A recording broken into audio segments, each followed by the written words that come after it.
Hey everyone, it's Brandon here with Idaho Elite Inspection Team. We are here on this roof here in Idaho Falls. Got a couple issues I want to show you what we found today. So here we're looking at the flashing first of all.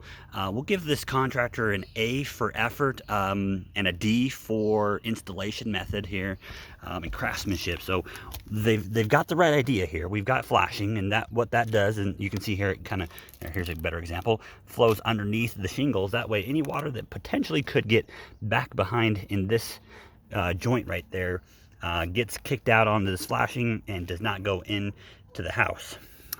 What they didn't do is seal up the top side here. Now this is an addition after the fact, so I'll give them that credit, but really what we need to do is seal this back side up here. That way any water getting in back behind would not have that chance because it's sealed.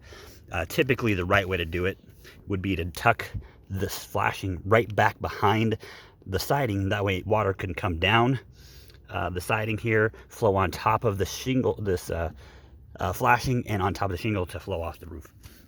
We have found a couple other things I want to show you. More or less just kind of poor installation of this roof valley. Not so much this one, but this one for sure. What you can see is, you know, water would come down this way, snow, ice, water come down this way.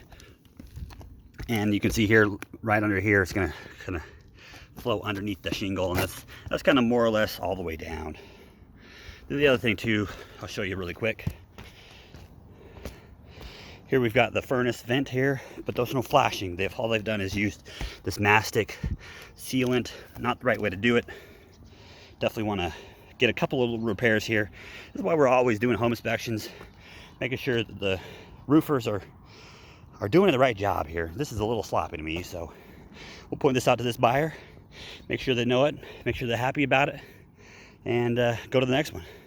So again, this is Brandon with Idaho Elite Inspection Team. We'll see you on the next one.